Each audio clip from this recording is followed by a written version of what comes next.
dhi nyime. Nyaka sani riwruog Azimio pod omako chung' motegno ni ng'anyo biro timore ndalo 3 kochakore kiny.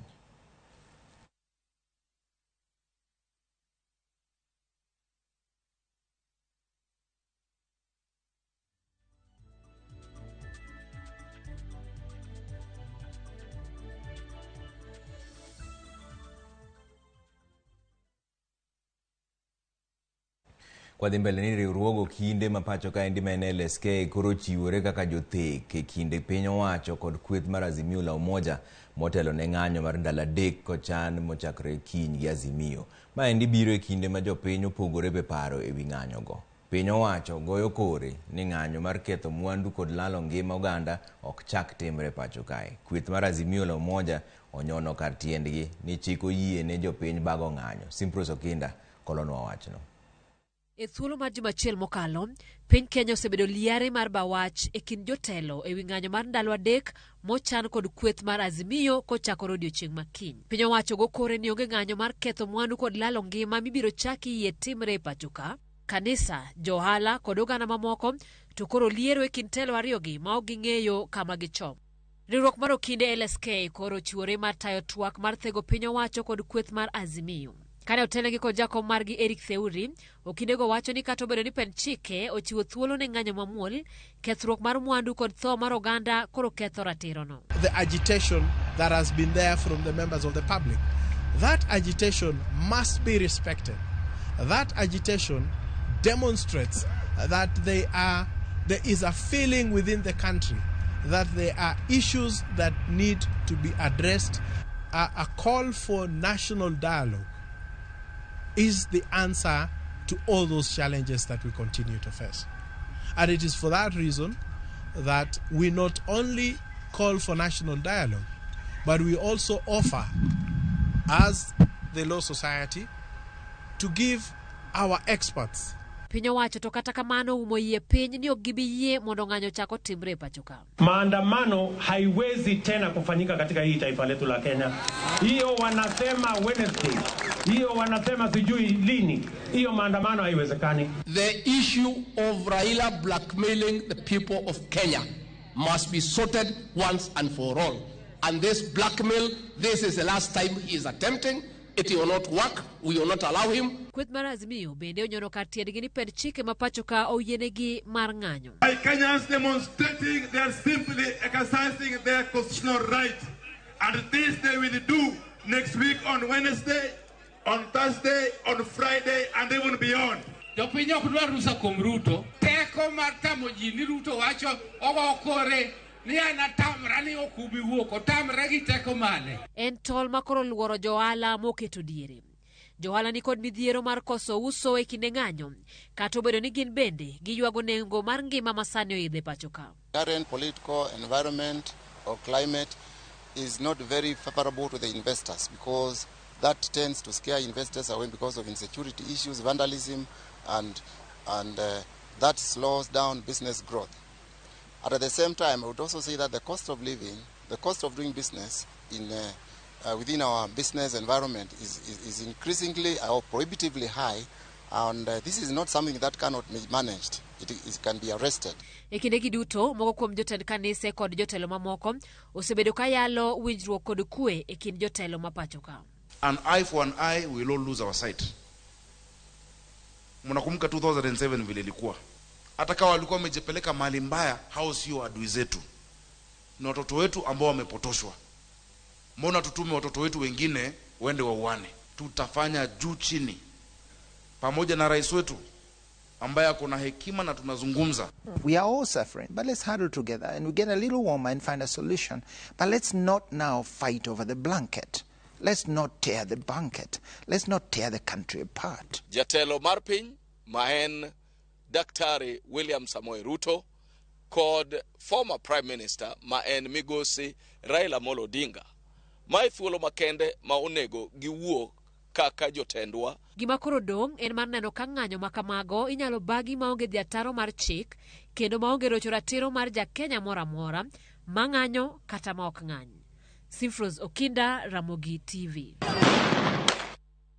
Apis mbetre mag pinje manitiere buore riwruok pinje jowagunda men EU kod mar piny Amerika e pacho ka endi onyiso jotelo mathuru ka mondo bag twak mar manyo yor tieko tungni moseneno kokalo e ng'anyo madhi nyime e pacho ka endi. Kokalo e andika ma kanyakla, tend betrego ne okoni giikore mar siro twak mageto kelo kwe e piny Kenya. George Bati miwa ler. Ka koro liet mar siasa ahinya kotenore kod ng'anyo mar sundo piny owacho mondo fuong' ne jopiny ngima magikone othung'o korgi koro mako mach e pacho ka. Pinje maoko kokalo kuom apisi mag mbetre mag pinje manie bwo riwruok mar pinje jowagunda ogolo dwondgi ka kwayo margi maduong' en mondo jotelo omany kaka inyalo tiek kamend siasa ma ochuo chieng' e kind sirikal kod kweth makethogi tesre. Kokalo e andika margi, jombetre mag pinje moting'o piny Amerika, Ingeresa e kind pinje mamoko manitie bwo riwruok mar pinje jowagunda EU okoni chunygi lit kaluwore kod thoe kod kethruok mag mwandu moseneno e kinde mag ng'anyo e pacho ka. Jombetrego bende luwo ni ging'eyo pek mar ngima ma jokenya kale gi kindeni, kendo kwayo jotelo mondo miyo yie obed piny kendo gibag twak e yor kwe mondo gine ni onge ng'ata ng'ata mochako wito ngimane kendo. Tend mbetrego osingo ni giikore mar siro twak mabiro neno ni winjruok obedo kendo piny Kenya obedo kod kwe mongirore. Kata kamano, mbetre mar piny Russia e pacho ka chal mopogore paro kod jowetegi mamoko ka gipenjo kokalo e lai margi mar Twitter kendo alieko. Kama ok en donjruok gi chenro maiye mag piny Kenya, kare en ang'o? Magi timore kinde ma jatend duond bura mar Wiper kendo achiel kuom jodito mag Azimio Kalonzo Musyoka okoni giseyudo gwel kowuok kuom jombetre mag pinje jowagunda e pacho ka mondo gibag twak. Kata kamano, pod girito hie kinde ma twak biro chakore. Members of the diplomatic corps have asked for a meeting, and in fact I was given the responsibility to be the convener on our side. Of course, we can never say no to envoys who are accredited to our country when they want to meet up with the leadership. We will have to brief them accordingly. And we expect them also not to be partisan in any way. Jatend duond bura mar DAP-K Eugene Wamalwa to kata kamano oseyo jombetrego kuom deko golo duondgi e wi midhiero ma nyaka sani osekelo tho mar oganda mang'anyo kokalo e lwet obila. At the end of the day, we will not remember the harsh words of our friends, but the loud silence of our friends. They have been silent when people are getting killed here. Why would it take someone from Geneva to issue a statement that was issued, and they are here and they have not spoken? We will engage them at our convenience. E kindeni ma pod rwedhi ariyo ma pacho ka omako chung' mongirore ka piny owacho ogonyon ni ng'anyo onge to Azimio to ramo ni ng'anyo nitie, jopiny koro keto wang'gi mar neno ka bende kwayo mar twak ma jombetrego koro golo biro nyago lemo mar kelo kanyakla jotelo mathurka kendo nyuolo kwe ne jopiny. George Bati, Ramogi TV. Riwruok matayo chenro mag lakteche Kenya Medical Association kata KMA koro kwayo piny owacho mondo miyo jiw arita e alwora mag kuonde thieth e kinde ng'anyo. Ote manochwal gi jagoro maduong' mar KMA Dr. Diana Marion oyango ni luoro nitiere e alwora mag osiptende. Bende gikwayo jotuo oket ngimagi nyime kendo yud thieth e kuonde ma inyalo resgie mapiyo, ka jochiw thieth bende oritre kendo luw okenge mag arita kwe ma oseketi. KMA bende ojiwo kweth manie ywaruok mondo mi omak yor twak mar geng'o lal mar ngima oganda.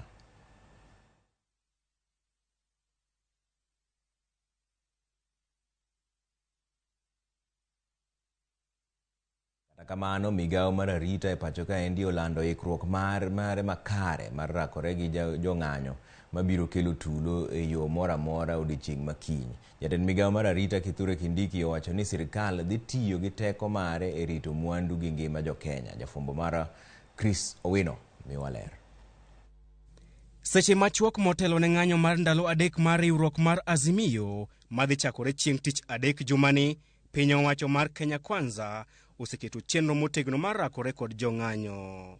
E ote ma ochwal ne ute fwambo kod jatend migawo mar arita kwe Profesa Kithure Kindiki oyango ni piny owacho nigi ler e wi ng'anyo mag Azimio.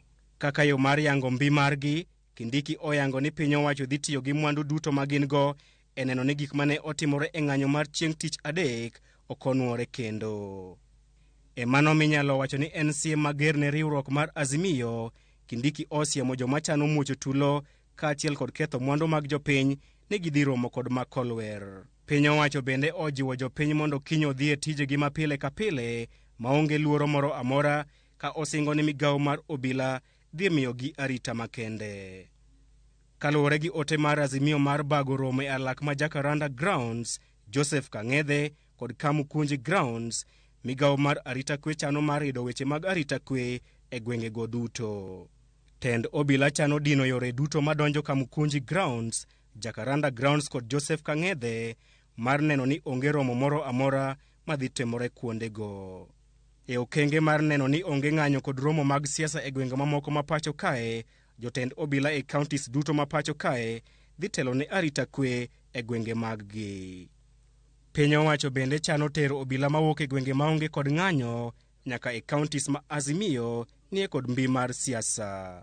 E county ma Kisumu, johala maok e chiro maduong' ma Ahero olando chenro mar loro chiro makamano kuom thuolo mar ndalo 3 go kaka yo mar geng'o kethruok mag mwandugi. Sama wan e kuyo, jomoko ok nyal bedo gi mor nikech wan e parachiel. Omiyo wacho gi dhulu maler ni wala dhi chung' e thuolo ma wan go gi lit. To gima medo wacho, wanyalo mana uso matin tin mondo jom ng'anyo kako tende joma ng'anyo kaka nyalo chiemo. Awacho kasiro ni kiny get mar chiro ni chakre sa 3 gede ikina lor kod kifungu te. Mang'amo ng'eyo ni kiny biro kohala ka. Kiny donj sa 12 to sa 3 gede gi olor nikech ang'o? Jong'anyo anyako mbaka, nyako mbei, nyaka rabuor. To gibro kwalo gige wa mane iye ka. Chris Owino, Ramogi TV, Nairobi. Kweth mar Azimio koro lero ni piny owacho ni kod paro marach mar hinyo jong'anyo e tielo mar 3 mar ng'anyo margi. Azimio kata kamano omako chung' motegno ni onge dok chien e chenro mar ng'anyo magisechano. Jodito mag riwruoge osingo chwalo ng'anyo margi e tung Kenya duto. Jafwambo marwa Eric Owenga miwa ler. Bang' bedo e yweyo kuom juma achiel ka giywago oganda mane olalo ngimagi e ng'anyo ma juma mokalo tich 3, Azimio koro osingo chopo e ndara kendo dhi nyime gi ng'anyo ma onge diemo wang'. Jotelogo ne obalo kod dwaro mar sirikal ma bende okumo ng'anyo margino kendo koro gikwayo oganda mondo kiny tich 3 owuok mar ng'anyo ka gikwedo pek mar ngima e bwo chenro ma gitiso kaka Sifuria Movement. We encourage Kenyans to continue picketing, demonstrating and protesting in their own ways, in their own local areas, as much as they can. Our voices must be heard. In Nairobi, we will have 3 convergence points: Joseph Kang'ethe Grounds, Kamukunji Grounds, Jacaranda Grounds. Further, at midday tomorrow, we ask Kenyans to come out of their homes and burn sufurias, pots and pans to signify lack of food. The Sufuria movement kicks off tomorrow and continues until the battle is won. Protests beginning tomorrow, the run through Thursday, all the way to Friday. Azimio kata kamano ywak ni gin kod maling'ling ni piny owacho chano tiyo marach gi obila ahinya to e ng'anyo ma giwacho ni biro bedo mamuol. We have proper, accurate and detailed information about OSU. We know its members wear civilian clothes. They are heavily armed with lethal weapons. They are better facilitated in terms of logistics and transportation. This is a group that last week killed people in Kamukunji, Mlolongo, and Jogoo roads. We appeal to them to resist being used to provide cover to tribal militia that kills people in the name of policing. We remind Ruto and the entire police service that responsibility for protection of Kenya is not a shared duty. Under our constitution, the duty bearer is the state and the law enforcement agencies. Jotelogo bende noseyo mokalo okang' mar mayo tend Azimio jorit magi kama oting'o Raila Odinga, Kalonzo Musyoka e kind mamoko. Honorable Raila Odinga and Honorable Stephen Musyoka are entitled to round-the-clock protection by the state, not as a favor, but by provisions of our laws. We do not understand what intelligence perceptions informed the withdrawal of the security of the second Prime Minister of our Republic and the 10th Vice President of our Republic. Even with the intimidation of withdrawal of security, Azimio confirms that the protests planned for Wednesday, tomorrow, Thursday, and Friday this week are on as earlier announced. E ng'anyo ma Azimio chano bago kiny tich adek nyaka tich abich, jotelo manie bwo riwruogno dhi chopo e gwenge ma giwuokie mondo gitel ne jopiny e ng'anyo. Jotelogo singo bedo akicha kendo kawo neno ma gibiro donjonego obila mabiro rocho ratiro mag jong'anyo. We reiterate that we have instructed our lawyers to prepare and institute legal proceedings against police officers who have gone against their constitutional duty of protecting life and property of Kenyans during protests. In this regard, we are appealing to all Kenyans of goodwill who have photographic or video evidence of police brutalizing citizens to share the same with us to aid the case that our legal team is working on. Kweth mar Azimio wacho no ok gibi buok kata kodoko ni piny owacho temo rido gi mondo kik giwuok oko kar rombgi kaachiel kod johera magi mar bago ng'anyo odiechieng' ma kiny. Romo margi biro dhi nyime e timo Kenya duto mana kane gichano. Eric Owenga, Ramogi TV, Nairobi. Kodhi mbele ni duond bura mar PNU bende wuok oko mar siro ng'anyo ma Azimio chako odiechieng' ma kiny. PNU okwayo johera magi mondo mi obag ng'anyo mamuol ka gikwedo pek mar ngima.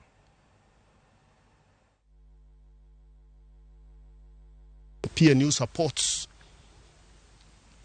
the desire of the Kenyan people to express themselves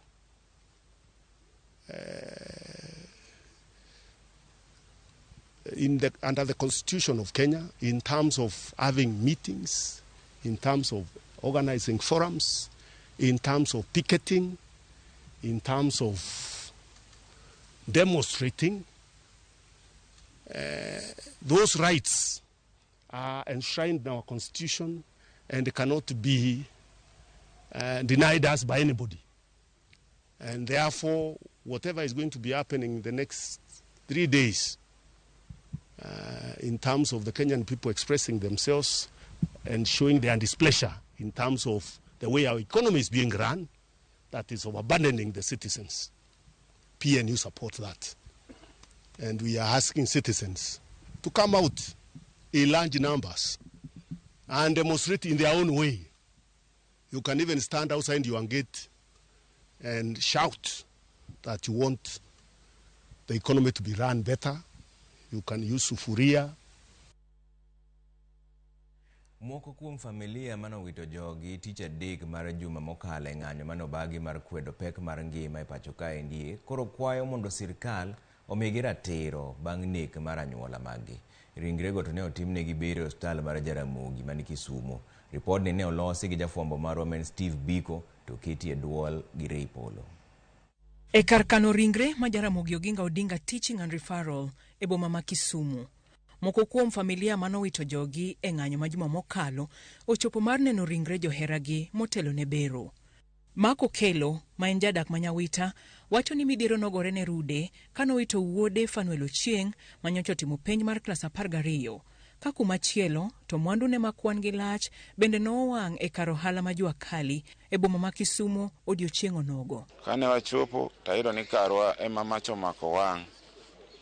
Bang' mano kane pok okawo dakika mang'eny kichopo ne Jua Kali, ne nyamin ogochona konyisa ni wuoda ma Fanuel Ochieng Okelo nodhi dalane kanyo gokinyi.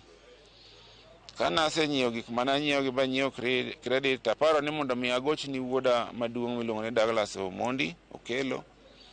Kana agochone to ng'isa gimonyisa manobwoga. Ong'isa ni wuodi is shot dead. Fanuel is shot dead en Nightingale. Wach maseko itno notamo familia kod osiepe rwako mayot. Min gi nokoyie, min gi be nokoyie gi wachno. Min gi nogo nduru. To majirani bende ne wuok. Mane gibedo gi wuoro, gi paro, to ang'o motimo nyathini. Janyuol emong'eyo lit mar nyuol. Mirima nomaka ahinya ma nyiso jok mane wan go ni an ka ng'ama onge gi roho to dong to an to kora dhi mondo mi achup makata ka ane minega to abe koro dhi onega gi wuodano. Na yudo joma noyie mane wawuogo one by one ni wachopo hospital. Kane wachopo hospital to yudo ka wuodano opiele e kitanda e casualty koumre piny ka en gi gunshot mowuok e kore ka ogo kore ka to wuok gi e toke kocha. Kwayo magichwalo ne sirikal chalo kamae. Koro akwayo sirikal ma Kenya ni mondo mi wach mar maandamano ni mondo mi gichunge mondo mi kuyo bedie, nikech nyithiwa tho malit to tho mar nyithindwa wuok kuom polis mawa ma e Kenya ka. Koro an gima dawachi akwayo sirikal mondo mi ayud ratiro mar wuodani. Koro kuma baba gi be nigi garage nodhi owang'. Koro wan gi double tragedy. There is nothing we can say much. Gima wadwaro en mana justice. Ka koro odong' mana seche manok kende to oganda dok e ng'anyo mochan ni dhi kawo ndalo 3. Ote anyuola moseneno midhiero e ng'anyogo ne kweth ariyo mayware en mane? Tafadhali beduru piny mondo uwuo. No sama jopiny gore malo kuro wan jopiny wan mwahinyre. Wakwayo unu bed piny uwuo mondo kuo bedie Kenya. Aya wadhi ywe moro machuok tan kuro ote wari 3-6 Ramogi TV. Sirikal nyaka winj wach jopiny, ok nego ji kende. Tij sirikal en rito jopiny, ok nego jopiny. Faras moko maneno yani kae kia akia ni magi ema sirikal kiny ringo godo. Ruto to nyaka koro hold on nikech owacho ni maendi en Owino Janabi kaono yani Masai. Ramogi TV omondi wuod nyaka nyuto. Trevor Gachagua ni ben jatelo adier odagi oyie nyaka wanyisgi ni wahinyore, gin gichamo osara to wan wahinyore. Koro kamano ahinya omondi. Twakiza no kinye ng'anyo sani piny tek gi ji te nyaka jogi Ruto goendo bende. Mano Sara Singa nyaruona doyo mar wang' neno West Kanyamkago. Ramogi TV wacho ni more ga pile. Koro kamano ahinya Sara. Ramogi TV an jamta wuoda Wasi Border watching live from Wasi Border. Koro kamano ahinya. Oimore Trevor neno Ramogi TV mo scan Karen kaendi arito mana neno ni gima kiny dwa timore e Kenya kaendi kaka pile ma Benta Charles. Koro kamano ahinya kuom keto Ramogi TV kaendi Benta ke ururu mana ote wari 3-6 dwaro winjo pachi ka koro ng'anyo kayo kiny kik dhi mabor ahinya. Nowo koko wuo. Nowo ko mima. Maonge gima nowacho kata gima no. Jago moro ma jahigni 76 odok dala gi Ogunja bang' lal kuom higni 30. Username Investments presents the domain Kisumu along Kisumu Mamboleo Miwani Tamak Road starting from 399,000. SMS the word dollar to 20321 or call 0725 000 222.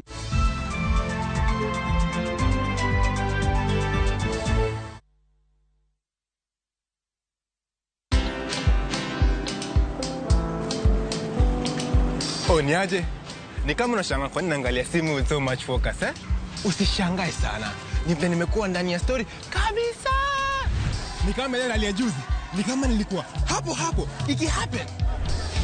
And when this new market was being opened, ni kama nilikuwa hapo tu. Hata vile local tourists walipata special rate at the coast, I was there. And when this new road was being commissioned, I was right there. Na hata wewe unaweza kuwa ndani ya story wherever you are. Just download Citizen Digital. Stay informed on all the news and events as they happen across the country, the continent, and the world at large. Download Citizen Digital, Kenya's #1 news app.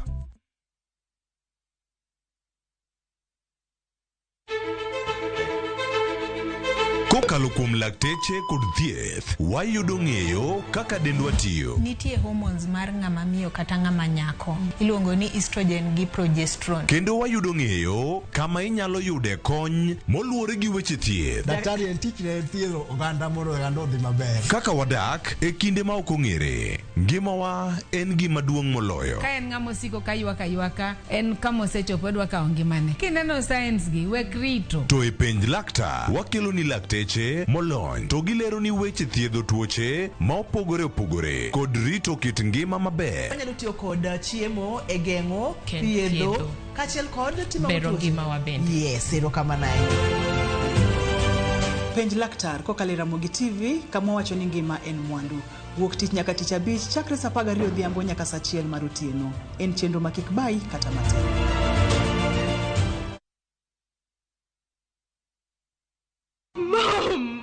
Ngina mimi ya Mungu ni mengi. Msichana mdogo kajikuta hana baba wala mama. Kisha kapata mama wa kambo ambaye aliaga muda mfupi baadaye. Tajiri mmoja jina William kamchukua kama baba wa kambo na kumlea hadi kakoma. This girl is going to live with us from now on. Ati nini? Shikamoo boss lady. Nashangaa sana venye boss William ameamua kumleta msichana ndani yenu. Na kuwa na mapenzi na mwanae Louis aliyekuwa ametozwa binti mwingine Sofia. I want us to talk about our marriage. Who told you I want to marry you? Ikawa sasa wawili wamekuwa wapendwa na Louis akampa Sofia talaka. This is over. Ndipo sasa Maria akagundua kumbe baba mpenzi ndiye aliyemuua babake na kunyakua mali yake. Maria, kuna nini? Ni Uncle William. What is it? Dad is in hospital. Quick, let's go. Fuata vile haya yote yalivyotendeka kwenye kipindi cha Maria katika View Sasa.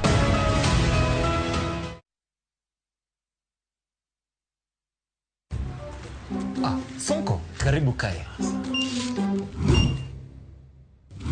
Relax. 200 bob tu.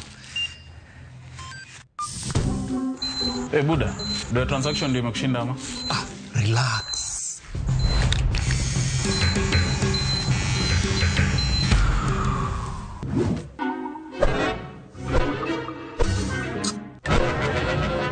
Umenyoa watu kama kuku juu ya tokens.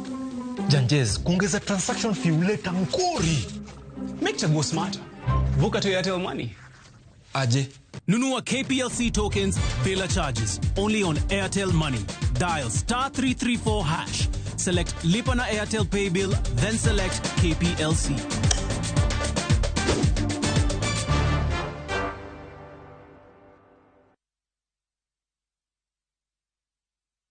Jijenge na shilingi 1500 guaranteed kila wiki kwa kucheza Kaende Jackpot. Shiriki kwa kutumia 50 bob pekee, cheza na Autopic kwa kutuma neno KJP kwa 29063. Not for persons under the age of 18. BCLB number 416.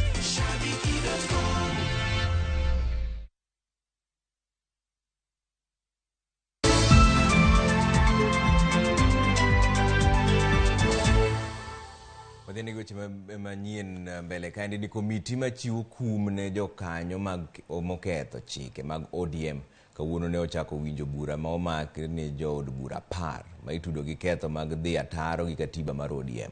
Jakom komitino Profesa Ben Sihanya olero ni jood bura 4 nosechopo e nyim komitino kama moko to kwayo mondo losnegi thuolo machielo. Kaka jafwambo marwa Walter Nyambaga leronwa, jood bura go riwo koda kamago ma itudo gi donjo e winjruok gi sirikal e yo ma ODM ok opuodho.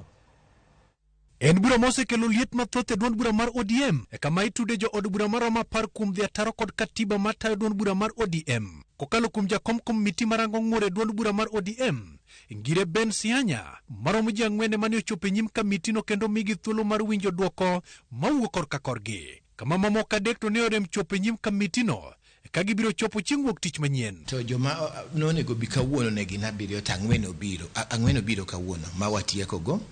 To adek oro kwayo ni mondo oyien gi thuolo mondo gibi chieng' machielo. Koro disciplinary committee ba wacho na waneno kwayo wa mi tarik machielo. Moko kuom ketho ma itudo godo jo od bura 10 go okelo kanyakla siro agenda ma Kenya Kwanza dhi lenga kod wach ODM. Jwango dwa jo era mag duond bura mane gichopo godo od bura. Chalo mise mag duond bura ma ok mar getaro mar chike mag ODM kare 11 kod bedo gele kata nyiso dimruok kod duond bura. Ben Sianya wacho ni kamitino nyalo mana chwalo gigo mag yude kinde mag winjo bura gi. Ne duol mochung' ne tayo tije mag duond bura mar ODM the National Executive Committee mondo podhi kalo kata chiwo kumpo nono jo od burago yudi kod ketho. Wantijwa en miji fair hearing. Ni mondo ng'ato ka ng'ato onen kes ne owinj e yo makare. Kaluwore kod chik, kaluwore kod ushahidi mokel, kod kaluwore kod kaka jopiny dwaro, jo Kenya dwaro nang' magagi kaga magai dwaro. Jo od bura ma Oriri mak Nyamita to koni kamitino timo mana tije kaka duol. Kata kamano koni onge ketho malich moriedne. Tingini tijani pile ka pile nyaka wa tudre gi sirikal. Samoro gibiro gi apia kate komiti kuonde ma wantiere. Koro an akia kata kuma ofisi UDA nitie. Pok aromo gi jatendgi e capacity ne kaka. Koro ka ng'ato wacho ni wauso sera mag UDA, pok auso sera moro mono mopogore. Gik ma giwacho go dwani mondo ayud time mondo prepare. Koro abro ndiko negi barua kata abro yudo thuolo mondo be apia in person. Nyamita lero ni dwaro ni mondo giler gimomiyo giromo kod jatend piny kata sira agenda ma Kenya Kwanza. Barua manyo ayudo onge ndhadho, onge teko, onge kore. Nikech achiel kuom gigo ma giwacho na ketho ni osenena ka uso policy mar party machielo. Evidence ma giseyuda ka uso godo no pok aneno. Evidence ma giwacho ni tarik moro dwe mar 3 ni nonena ka romo gi party leader mar UDA kato kendo chieng' machielo nena ka romo gi deputy party leader mar UDA. Tan kipenja an pok aromo gi party leader mar UDA kata deputy party leader mar UDA pok na romo go. Ng'ama se romo go en ker mar piny e capacity mare kaka president. En achiel kuom ji adek madhi chopo e nyim komitino wuok tich manyien ka olero ni kiny ok onyal chopo e nyim komitino nimar gin kod ng'anyo moluongi kod tend Azimio ma en owuon en jakanyo. Tarik 19 be jatendwa ma Azimio buluongo ng'anyo. Koro ng'anyo ka jatelo mar party osechiwo direction ni ji odhi e ng'anyo. Party organ machielo ok nyal chak chiwo direction mopogore ni ji apia. Mano we will be going contrary. Mano wabo bedo kwa timo gimopogore gi gima jatend Azimio to gi jatend chama wacho. Ta an kiny kata sani na manyo mana lada moko. Kech kiny adwa ni mondo gokinyi achak timo jogging. Walter Nyambaga, Ramogi TV. Janeno mar 28 e bura matudo gavana machon ma Migori Zachary Okoth Obado, jating ndai mare Michael Oyamo kod Caspar Obiero gi nek mar nyadendi moro miluongo ni Sharon Otieno nochopo e doho kawuono mar chiwo neno mare. Lawrence Mula mane en MCA ma Kanyadoto Ward e kaunti ma Homa Bay olero kaka notemo kelo kwe e kind mosenindo Sharon Otieno kod gavana machon bang' kane gisechako bedo gi tungni kane Sharon dwaro mondo jatelo no oyange kaka jaode nikech noting'o nyathine. Lydia Okeyo nigi ler mar wachni. MCA machon makanyi doto Lawrence Mula kawuono no chope nyim doho kaka janeno mar 28 e bura matudo gavana machon ma Migori Zachary Obado, jating ndai mare Michael Oyamo kod Caspar Obiero gi nek mar Sharon Otieno. Some two men. Opimo kaka noromo gi Sharon e magawa moro e boma ma Homa Bay bang' nyanno biro kamano madhe chai. Oyangore kaeto kwae ni otude gi jafwambo moro nikech ne entiere kod wach mano odwaro pimone kano otude gi jafwambo Barack Oduor. I told him there is somebody who would need his assistant. He told me, yes, I'm here. Umulete. I took the lady to the journalist. Negiloso romo gi Barack kod Sharon kamane nyano yoleroe kaka nong'iyo gavana machonno kowacho ni bang' bedo kod ich nojuang'e makato omenda mathieth ne ok onyal yudo. Kuom mano ne en kod dwaro mar golo wach ni ok elela ponono ni ne ok odwar konye. She just told me how he met the governor, how they became friends, and later governor dumped her. She cannot even go to the clinic because she doesn't have money. She now wanted to go public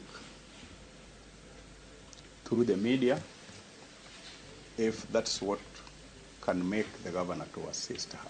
Negitudore gi gavana machonno kendo chano romo e dalane mantiere kaunti ma Migori. Lalruok mano time romono notieko ni nyaka los wachno kapok nodonjo e it oganda. The journalist told the governor, the lady approached him, and the lady had given him all the messages correspondence messages, they have been changing. Voice calls and the ordinary messages. Mula wacho ni Sharon ne kod dwaro bura mane miyo gibedo kod gwenyruok gi jatelono. Ka bende nobugo golo wachno ne jofwambo ponono ne gavana machonno norem chopo dwache. Owacho ni Sharon ne dwaro mondo gavana machonno oyange lela kaka jaode kaluwore ne en kod ich mar nyathine kendo mondo miyo kete ngima mamalo. Sharon bende ne dwaro ni ong'iew ne ot manengone ni ekin $20,000 odno nodwaro ni obedie boma Kisumu kata Nairobi ka bende nodwaro mondo dwe ka dwe omiyo omenda maromo shillings $5,000,000 madwache mapile ka pile kendo mondo nyiew ne nyamburko monyalo ringogo. Mula wacho ni Obado nowinjo ka dwaro go ni malo omiyo nogolo paro mar ng'iewo lowo kendo gero ne ot manengone ni ekin shillings $300,000 kod $4,000,000. Sharon bende ne dwaro mondo thieth mage kinde mane opek otim mano osiptende man Nairobi to ok osiptende makaluo mano wacho ni ngadho mage ni piny. Bende nodwaro ni wuodhe ne duto nyaka bed mane yor ndege kaka jaod gavana. Kato bedo ni Obado ne neno pek otenre kod dwaro mamalo mag Sharon, ne ok otamore ni Sharon noting'o nyathine kendo ne gisebedo gi tudruok machiegni. Noweyo wach e lwet Mula mondo miyo owuo gi Sharon kendo okel winjruok e kindgi. Bang' ndalo bura, nowuoyo gi Sharon eka jatelono nokwayo romo kode boma Nairobi mar ng'eyo kaka weche ne dhi. Nonyise ni Sharon koro noyie mondo gerne ot mak mana nyaka obed gi gige ot duto e iye kaka jatelono ne dwaro. Ot manengone ni ekin shillings $300,000 kod $4,000,000. Bang'e Sharon noyie mondo mi wachno kik chope ute fwambo, wach mane jatelono ne morgo. Mula olero ni bang' kinde bura, Sharon nonyise mondo we olos wechego gi jatelono wuon kaluwore ni winjruok koro ne ni e kindgi. Bura no pod biro dhi mbele ka joneno bura pod igeno mondo mi ogol nendgi e nyim doho. Lydia Okeyo, Ramogi TV. Kwa kanyo ni riwruok mar jopuonj mar Kupet dwaro ni duol mandiko jopuonj TAC kod duol mochung' ne osach jotij piny owacho SRC omed gi 10% mar osara. Jagoro mar Kupet Akelo Misori wacho ni jatend piny Kenya William Ruto ne osingo ne jopuonj meto makamane e winjruok mane gidonje dwe mar 5 higa montiere ni. Riwruog jopuonj no hum ni ok ging'eyo gimomiyo singo no olewo nyaka kawuono. Group miluongo ni National Governing Council mar Kupet noromo gi president e State House in May. Kane giromo, the president noyie ni mondo obiro medo jopuonj pesa. To osekawo ndalo mathoth ka jo Teacher Service Commission, Salaries and Remuneration Commission pok oluongowa mondo nyiswa ni pesa ni tidhi poge nang'o. Ma nenore ni gin gima ne president owacho ok gidwa tiyogo. To kok kamano to giyware. Ywaruok ma giyware no nyiso ni wan ngima matek ma waneno ni gin morgo.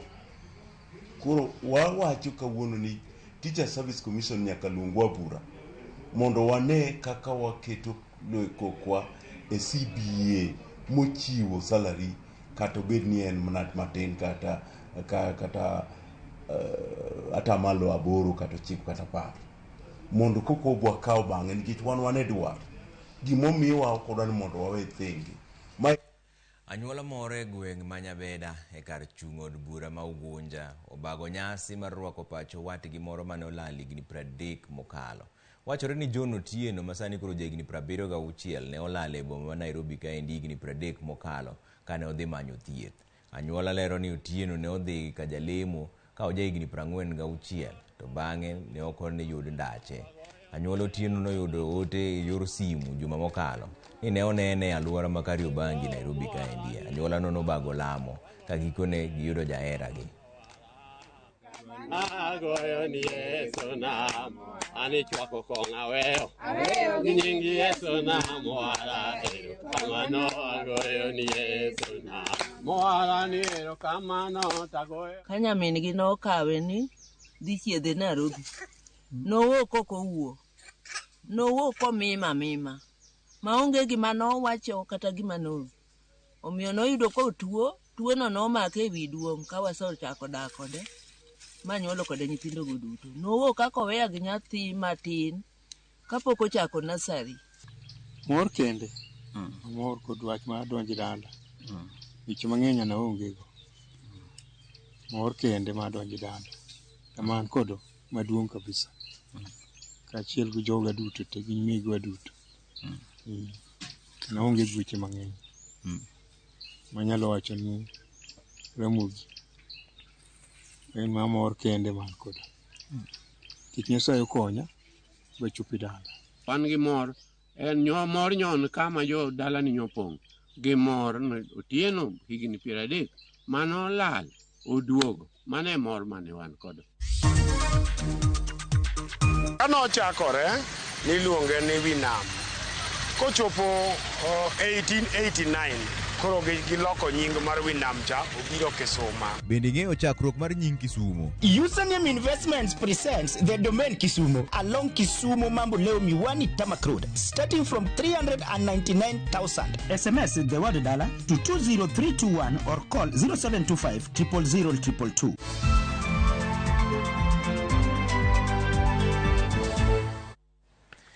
Ramogi bende ing'eyo chakruok mar nying mar Kisumo? E kidieny mar ng'e gwenge wa jafwambo marwa Millicent Adhiambo kolonwa nying mar Kisumo.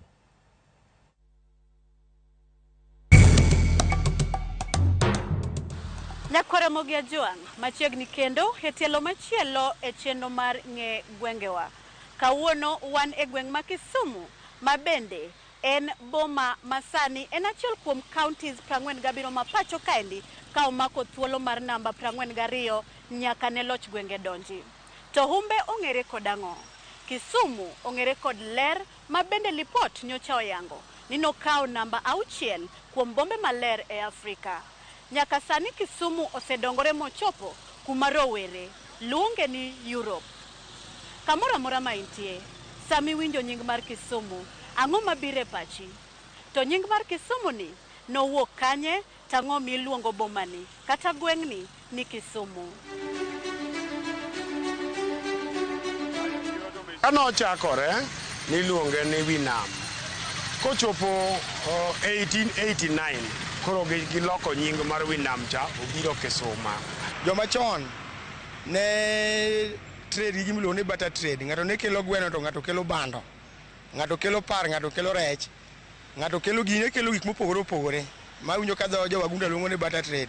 Koro ne ji ng'ato kane paro anyakawa kobiro ka to jakoni bende wagi ng'ato jahero biro gi michele ka.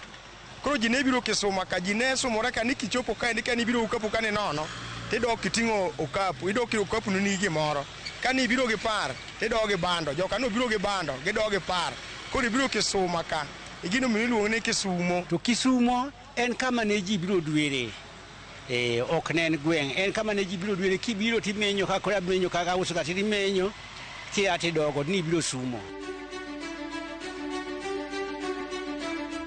Ramogi Ajuang gi kama wachopeno ageno ni iseyango nondo mar Kisumu mana kaka oyangi kod jaduong' Jojo Dhiambo ma osedak e kaunti ni kata gweng'ni kuom higni 49 nyaka ne nyuole. Ka oyango ni Kisumu nowuok kuom nying mar Kisuma ma bende kata an anyalo wacho ni ne en nying mane asomo mane bug jandiko mang'ula mong'ere kaka Margaret Ogola. Ka bende jomoko ne nyalo mana winjo sigana no kogonegi kod kweregi kata dagi. Gisani waneno ka Kisumu osedongore kendo en gi kuonde mopogore opogore maywayo jolimbe. Ka wan gi kuonde nyadhi kaka Kit Mikai, wan gi dhowedhe mopogore opogore kaka Dunga ma oganda bire kendo chame rech mopogore opogore kamoting'o mbuta kod ngege. To bende jodak malwora ni ong'eyo gigo mopogore opogore ma Kisumu ong'ere go kendo ma Kisumu landore godo e piny mangima. Nyaka chakre devolution obi waseneno ka gik mang'eny osetimore. Mokwongo wan kod airport Kisumu International Airport mane onge chon. Wan kod Uhuru Market nyocha oyawnwa ka chiro maduong' kabisa. Wan kod infrastructure e flyover bende wantiere go kama ber manolosnwa ma obiro moloso Kisumu obedo gima ber kabisa. Koro nyaka le iluongo ni ang'o game park moro wan go ka Impala omed nyaka le. Yani Kisumu osebedo kama ber kama ji pako. Ler mare inyalo pimana gi Europe. Mano Kisumu kama kichopo tiwinjo ka muya miyweyo inyalo fwenyo ni chopo Kisumu. Kisumu en kama kata kidhi hotel kichamo rech tinyalo fwenyo ni ngege ni en gege mopogore gi piny mamoro manyiso ni mano gima unique ma Kisumu ni godo. E Kisumu ka waseneno lokruok mang'eny man Kisumu. Wan kod otende madongo mantie Kisumu, kendo wan gi dunga abich, wan kod reche michamo ngege manyaluo machon, ngege michamo ting'iyo wang'e. Mano ni Kisumu. E Kisumu ka wan kod michele, wayudo Kisumu ka. Wan kod airport Kisumu, kendo mandeke bire mago nitiere Kisumu. Dala mar Kisumu ong'ere kod rech, sani airport bende wan go mago gik mane waonge go chon, nam bende wan go machiegni molos kanyo, laini mar meli bende ni kanyo, mago gik molos ma Kisumu ong'ere godo. Welo nyalo wa kamoro manyalo donjo, otende bende wan go madongo ma wanyalo dhi e dunga ma welo nyalo donje maler. Kisumbwa ni ober neno nikech gik moko masani oger, gik makoro ywayo wang'. Kisumbwa nitie mano mineno ka wala pod timore. Kama tin nyalo nwang'o supermarkets Tandawuoya, kama tin nyalo nwang'e banks Tandawuoya. Nyiso ni yuto nitie ka agriculturally, economically oyudore maber. Omiyo kaka maber ma nyowuoyo. Biuru Kisumu arwako, Kisumbwa ni ber, mano miyo ochiegni gi iluongo ni Eastern Central Hub. Jo Rwanda yot mondo chop ka, jo Uganda yot mondo chop ka, Burundi yot mondo chop ka, to gi mamoko. Mano miyo bendo mako nyaka Western, en headquarter mar gimoro amora ma Western ka. Nyakora moga juang', en erokamano maduong' magoyo kuom bedo kodwa e chendo ni nikech ang'eyo ni gisani ikawo rieko kendo in kod lony e wi nonro mar Kisumu kowuok e nying mar Kisuma. Warom kudu e tielo machielo mabro keronu e chendo ni mar ng'e gwengewa kama bro biro kod nonro mar gweng' machielo. Oriti masani, Millicent Adhiambo, jata chenro mari.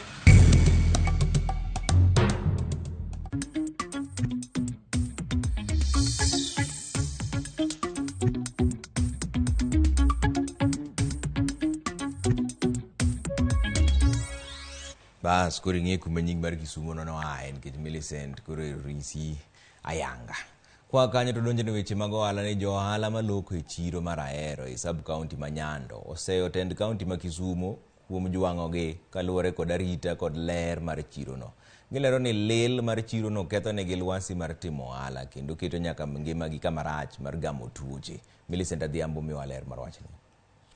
Ma e picha mar chiro ma Ahero mayudore sub county ma Nyando e county ma Kisumu.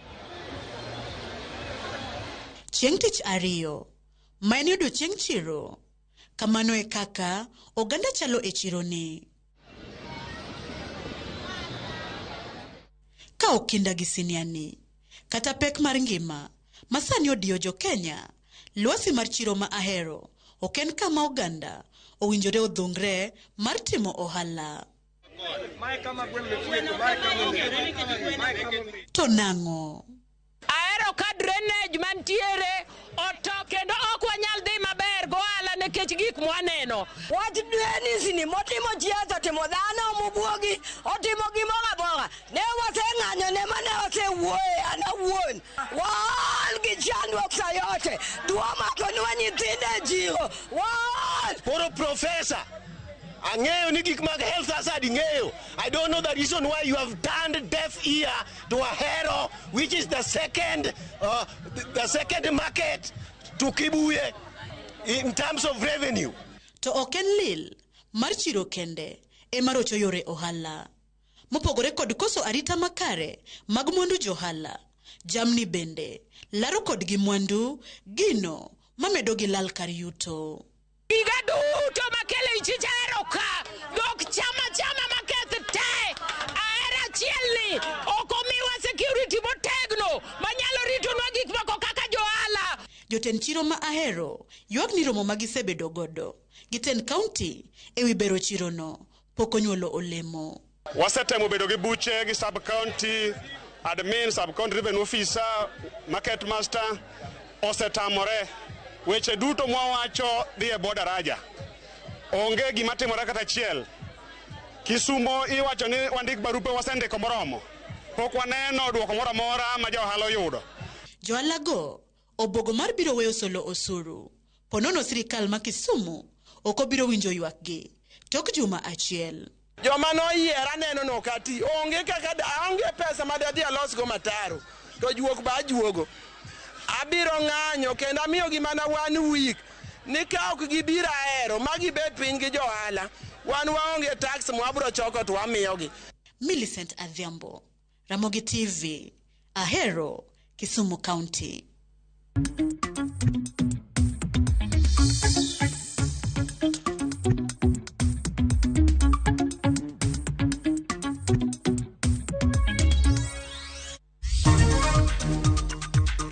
I've been there. I know what it means. So we are going to work hard again. And as we go to national, we'll prepare well. Nairobi Highway yudo chwat e tuke mag sikunde sekondar ma Nairobi ka. Username Investments presents the domain Kisumu along Kisumu Mambo Leo Miwani Tamak Road, starting from 399,000. SMS the word dollar to 20321 or call 0725 000 222.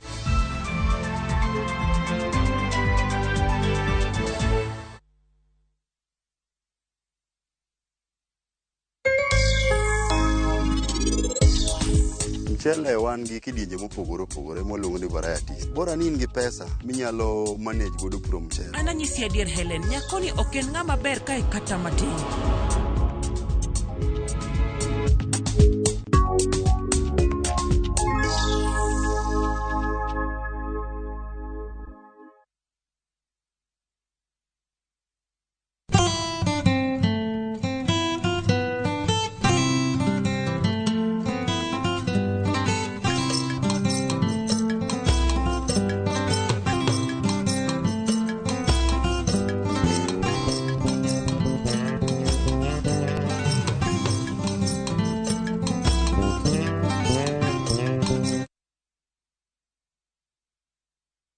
Jijenge na shilingi 1,500 guaranteed kila wiki kwa kucheza Kaende Jackpot. Shiriki kwa kutumia 50 bob pekee, cheza na Autopic kwa kutuma neno KJP kwa 29063. Not for persons under the age of 18. BCLB number 416.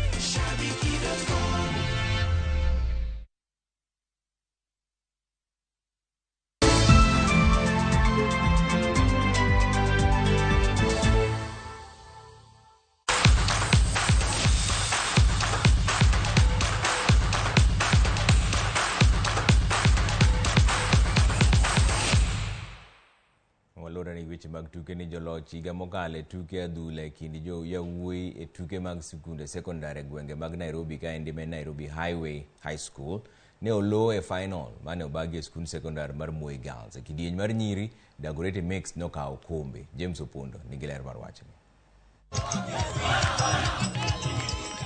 Tim sekund sekondar ma Dagoretti obedo joloch e tuke mag adhula kidieny mar yowuoyi bang' loyo joloch higa mokalo Highway High School gol 1-0 e finals mane obedo maliet. Dagoretti noyudo gol margi kokalo kuom jatugo Daur Kang e dakika mar 33 ka loch margi miyogi otiko mar yuoro e tuke mag nationals. You know, we were prepared for them. We knew it will be tough, but we thank God. Yeah, I have been there. I know what it means. So we are going to work hard again, and as we go to national, we'll prepare well. What I can say is that in football, sometimes maybe it's luck, sometimes it's better preparation from the opponent, or I don't know even where to place it, because I have a good team. We've scored a lot of goals this time. I just believe that maybe it wasn't our day today.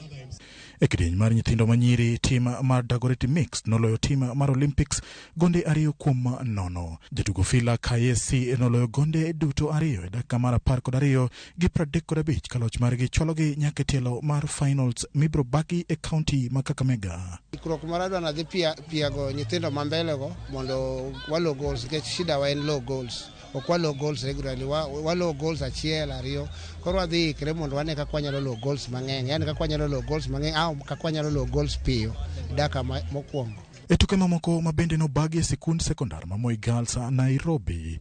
Tim sekondar ma Soweto noloyo e tuke mag volleyball kidieny mar nyithindo manyiri ka tim mar Rithumuto noloyo Hospital Hill sets 3-1 kendo bedo joloch e tuke mag volleyball. Joloch e kidienje mopogore e tuke mag sikunde sekondar tam mar ariyo mawuok e region ma Nairobi koro bro timo ikrok e tuke mag sikunde sekondar mag nationals mibro bagi county ma Kakamega e kind tarik 6 kod tarik 12 dwe mar 8. James Opondo, Ramogi TV, Nairobi. Bang' yudo goch kowuok kuom tim skund sekondar ma Dagoretti High School e finals mag tuke adhula mag sikunde sekondar, tim mar Highway High School biro wuok pacho ka endi tich ang'wen ka gidhi e tuke mag sikunde sekondar e piny mar Morocco. Highway nong'ado tiko mare mar tuke mag sikunde sekondar e piny mangima bang' chopo e finals mag sikunde sekondar e Afrika ma Ugwe higa mokalo mane obagi e piny ma Tanzania. Highway biro ting'o nying Kenya e tukego machakore tarik 22 dweni e piny mar Morocco ka kocha mar Highway Baldin Odemba lero ni gibiro tugo maka wuono en kindgi gi Dagoretti ok bi kelo negi buok ka en achiel kuom ikruok margi. Tim mar Highway nitiere grup mar H kama oting'o tim mowuok Liberia, Kazakhstan kaachiel gi Bulgaria.